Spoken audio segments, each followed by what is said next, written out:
Canadians are not divided on their opposition to the status quo. That is, to an unelected, unaccountable Senate.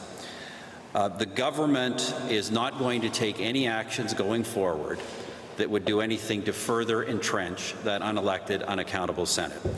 For the past 2.5 years, since the Supreme Court decision and prior, I have not made any appointments to the Senate. There are now 22 vacancies in the Senate. And let me be clear, it will be our policy to formalize that. We will have a moratorium on further Senate appointments. This has two advantages. The first and obvious advantage is that it saves costs.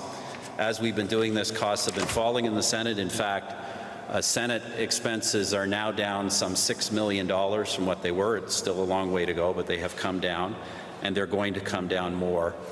But the second advantage of this approach is I think it will force the provinces over time, who, as you know, have been resistant to any reforms in most cases, to either come up with a plan of comprehensive reform or to conclude that the only way to deal with the status quo is abolition.